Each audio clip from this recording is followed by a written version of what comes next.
And welcome back. Okay, so today we are looking at focus. Lost my pen.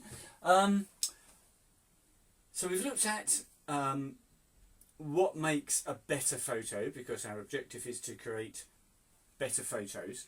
So we've looked at that and the basic rules of what makes a good photo, in quotes. Only the very basics.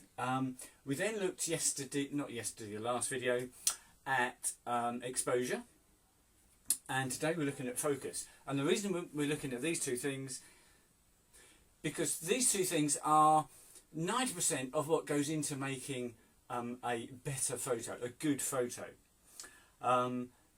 There are other things, sorry, I'm talking about the technical aspects. Obviously, the main things that go into making a better photo is what we covered in the first video, the rules of photography.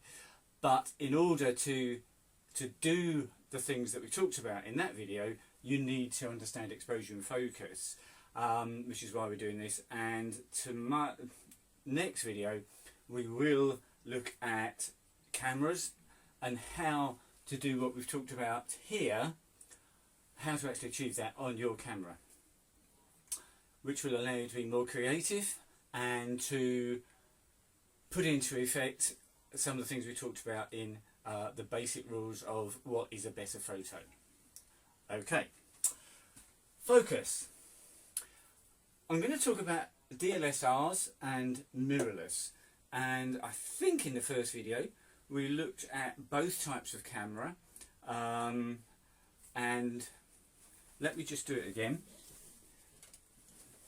Very briefly, if you've got this sort of camera, it's where you take the lens off. If I press the right button, take the lens off, and inside you can see a mirror. I'm not sure if you're going to see this, I don't know what the focusing on this camera is doing, but in there, and it's probably too dark anyway, in there is a mirror and it's at 45 degrees.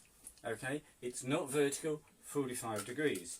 That means it's got a mirror, and therefore it is a DSLR. Whereas this one, inside, what you can see inside doesn't look like a mirror. It's got lots of colours in it as you move it around, and it's vertical. So that's a mirrorless camera. And one of the biggest differences between the two types of camera is their focusing systems. And therefore I thought I would split it because they are so different. Yesterday we talked about exposure. They've kind of pretty much got the same sort of exposure systems, so I didn't need to split it. Focusing, very, very different indeed. When I changed, where are we now, 15 months ago, to mirrorless from a DSLR for my weddings and things, the biggest difference I noticed was the focusing. And it, if I'm honest, it probably took me 15-20 weddings before I'd finally cracked it. And when we finish this, I will just show you on my Sony A7 III how I now have the focusing set up, and why, for me, that's the only camera I could possibly use at a wedding now. You'll understand shortly. Right, let's get on with it. DSLR. Two other differences which you'll notice in case you're not sure what you've got. A mirrorless will just have a screen like this. A DSLR will have a centre area, and it's usually sort of marked with a little, a fairly faint black line, which defines the focusing area. So all of the focusing points are within this area. They're not outside around the edge here. A mirrorless uses the entire screen. Now it might not go right to the edge, but it covers most of the screen when it comes to focusing points. Mirrorless cameras, certainly the modern mirrorless cameras, tend to have a vast amount more focusing points than a DSLR. There are also differences between the type of focusing point. I'm not going to get into it. You've got contrast detect and phase detect. they use them differently. Some cameras like my Sony use both, and they use them in conjunction to try and get the very best focusing possible. DLSRs only use one type, so but don't worry about that, it really doesn't matter. So in this area here you might find either one, and I said right at the beginning we will also talk about compact cameras, and I've got the very worst example of a compact camera here. This is from 2003-4. It only has one focusing point. You can move it around the screen, so I've got one point there and I can move that to anywhere on the screen. It's not limited to this small area here, so it has still got an advantage over a DLSR, because when we talked about composition back in getting better photos, we said that if you're going to have a subject over here, you can't do that. You've got to focus and recompose. So even on my, what's that, 17-year-old compact, I can move that focusing point, so I'm actually focusing on what I want to, and I don't have to focus and recompose. So we can go from one focusing point, which these days, if you've got a camera that's made in the last 5 or 6 years, obviously is not going to happen. My, what's that, 7 or 8 year old Nikon D800, my DLSR, has got 51 focusing points. My Sony, I think, has got 693 or something like that.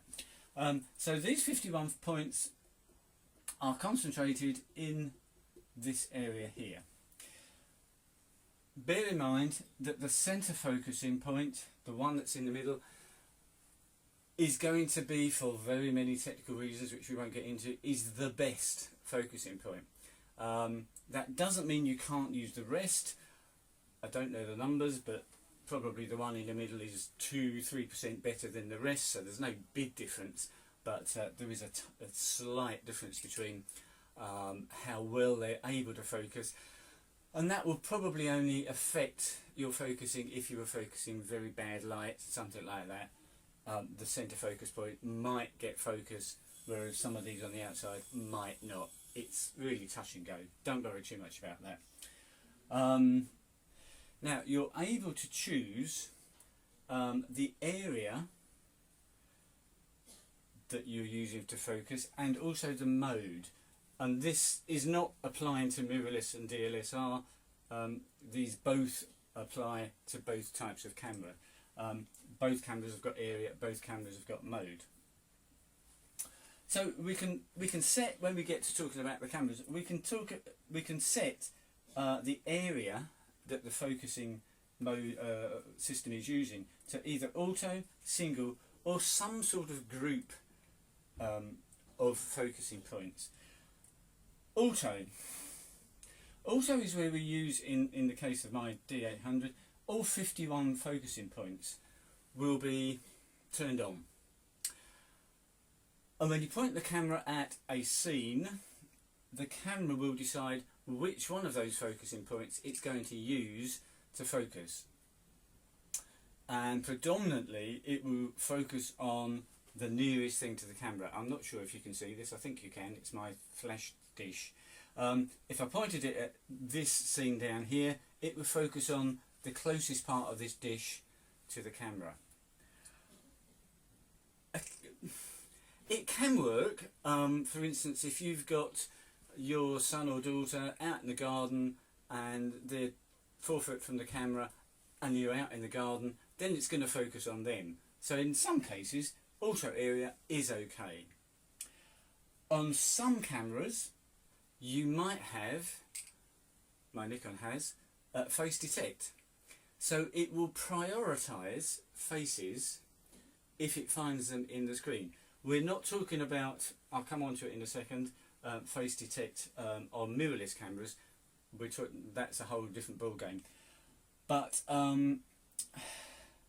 DLSRs, some of the higher end ones, do have some sort of face detect, which would maybe bias it from focusing on the closest thing to the camera to a face. it's all touch and go. If the difference in distance is more than X amount, it will still focus on the closest thing to the camera rather than the face. You don't know what that X amount is, and therefore using auto, you're giving control to the camera. And I think I've mentioned it several times. We want to be in control of what is happening, not give control to the camera. Therefore auto, it would be something I would use very, very rarely. Single focus point. So what this means is we choose a focus point that we want to use, and we can choose any one of these 51, but only that one focus point is going to be used. Typically that is what I would use, because we can then move that focus point. You just use the joystick on the back of the camera, and that will move the focus point to wherever we want it. We put that over our subject, hit focus, take the shot. There's no doubt about what the camera is focusing on, and therefore I would use that. Also, yesterday we spoke about exposure, and you can, on most cameras, or many cameras, you can link the spot exposure metering to the focusing point, and that will work on single area focusing. Pretty much all cameras also have some sort of group setting. So again, going back to my Nikon, I can choose, I think it's 9, 9, 21 or all 51. My D750 had something else, I think it had 5, and it might have had 17 or something like that, but it will choose that a group of focus points, and you can move, so that area might be this area here, and again by moving the joystick on the back of the camera you can move that whole group across to the other side or up and down, and that's that kind of thing. I used to use that at weddings, for instance the bride walking up the aisle.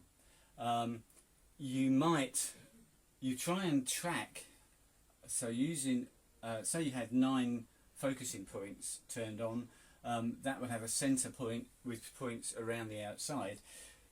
You would try and track the face of the bride walking up the aisle with the centre of the point, but if you went slightly off, then what the camera does, and the reason the group can be useful, is if you go slightly off, it will then use one of the outside points to focus. So rather than completely losing focus, it simply switches to one of the other focus points around there to try and focus on what you're pointing the camera at. It just means you don't have to be quite so accurate. And for things like wildlife photography, for photographing a bird in flight, the chance of keeping one focus point exactly on the head of the bird, pretty unlikely. But if you use a group, then the camera can do its best to try and keep focus. So that's the area, and that applies, as I say, to mirrorless as well. You can choose, they're called different things, so it does get a bit complicated. My Sony doesn't call it group, it calls it a zone. So I can choose a zone, I won't bother explaining, but it's the same as a group, but it's a bunch of focusing points, which again, using the joystick, I can move around the screen, and it has the same effect as I've just described in a DLSR. Focusing mode.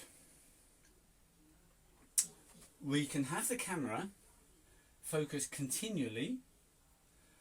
We can have it focus for just until it's got focus, and then it stops trying to focus.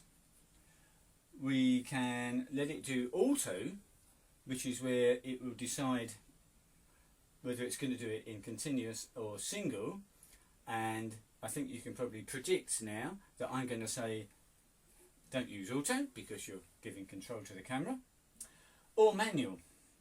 All cameras have manual focus, and you would simply use the focus ring on the lens to focus with. That option on a DLSR is quite difficult. DLSRs don't have much in the way of assistance for telling you when something's in focus when you're using manual mode. My D800 simply comes up with a little green dot right down in the corner of the screen, down kind of sort of down here somewhere.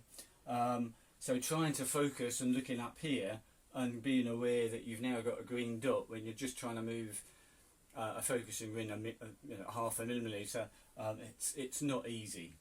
Mirrorless, much easier, and I'll just briefly explain what I do on this in a minute. What do I use? Continuous. And the reason I use continuous, and we'll come on to this when I do when we talk about the camera setup in the next video, is I use something called back button focus. You've probably heard of that. You might know what it is. You might have simply heard of it and not have a clue what it is. I will explain it, and I will explain why that allows me to use continuous in every single situation, and yet still get all the advantages of single shot focusing as well. So when we come to talk about your cameras in the next video, mode and area is something we'll obviously talk about. And at least now, when we talk about these buttons, mode and area, you know what the heck I'm talking about and what the effect it's going to have on the way you take photographs. And when we come to talk about actually taking photographs, you'll see that using a single point focusing combined with continuous focusing gets us to a point where we can pretty much forget about having to change any settings. And when we come on to talking about cameras, that is my aim as a wedding photographer.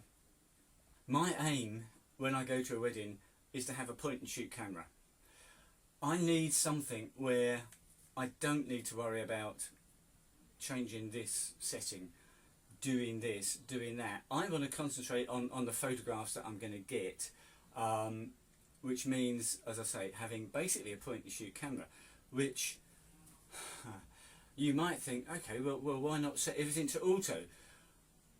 Whilst I want a point and shoot camera, I want control of what that camera is doing. And we spoke yesterday about exposure and how aperture, changing the aperture completely changes the look of the photograph that I take. But I can change that just by moving the front dial. I can change the aperture and the camera takes care of the rest. But I've got control. If I had it on auto, I can't do that. I spoke about light and shadow, and sometimes I will want a really overexposed photo. It's very simple for me to do that. I can use the exposure compensation dial, which will get me a very overexposed photo or a very underexposed photo. I'm using spot metering, so I know exactly what is correctly exposed. I'm using spot, single shot and single point focus. I know exactly what's in focus. So hopefully this and the previous lessons get you to a point where you understand where I'm coming from. So when we talk about setting the camera up, you've got an understanding of my mindset and what I'm trying to achieve.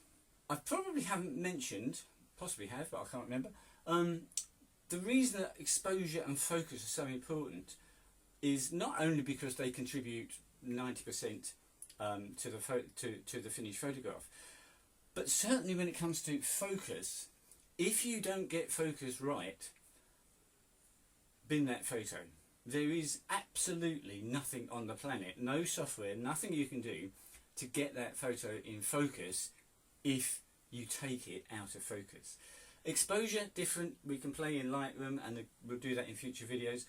You can, to some extent, improve the exposure. You can get it right if you've got it wrong. It's nice to get it right-ish in the first place, of course.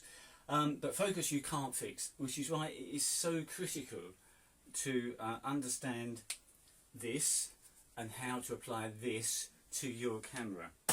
And very briefly, I'm not going to go into it in detail, I will do in future lessons. My Sony, and this is not just my Sony, if you've got a Panasonic, if you've got a Fuji, I think, some of the new Canon mirrorless or the Nikon mirrorless cameras will all do something like this. Possibly not as clever, quite as clever as this, but something along those lines. First of all, back button. First of all, you may have your camera set up so that when you touch the shutter button, it focuses. We'll talk about how to turn it off so that the shutter simply takes the, because we want to separate focus and take in the photo. So we use back button focus. And I've gone to even much further lengths on this. So I've got one button here where I have continuous focus, and the focus point is a little grey box which there's no way you'll see from there, but as I say, in future lessons, future videos, I'll get close up and you can see it. And it's not going to focus at this distance because I've got an 85mm lens on, which doesn't focus until we're about there. So anyway, one button uses continuous focus, single point, and if I hold that button down, I can move that around and it will focus on whatever I'm pointing on continually. If I point this at the bride walking up the aisle, I can just hold that button down and it will continually focus as she's walking up towards me. And I can hold that down, just hit the shutter and take shots as she's walking up the aisle, and every single one will be perfectly in focus. Additionally, because this is a mirrorless camera, we have face detect and we have extremely good eye autofocus as well. So I've got a second button set up, and provided I've got a face that's within, depends what lens I've got on, but let's say within 20 feet, I can hit that button and it will focus on their eye. And I just simply hold that button on, down, and as they move, the focus, it will track across and it will stay focused on their eye. If they walk towards me, if they walk side to side, it will stay locked onto them. And again, I just hold the button down and I can shoot away, knowing I've got their eye in perfect focus. Third button is this one, which if I push and hold that down, I go instantly into manual focus. Occasionally, with focusing in, say, a situation where I've got a very bright backlight, I can think of some shots I've done recently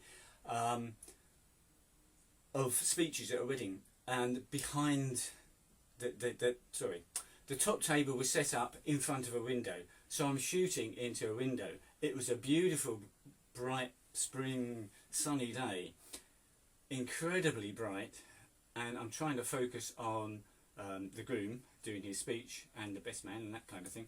And because it was so ridiculously backlit, because I'm using spot metering, and I've obviously got the focus point on the face of the groom, the best man, whoever it was I was photographing, the exposure is correct, so the background is completely blown out. But what that does, it doesn't allow the camera to focus very well.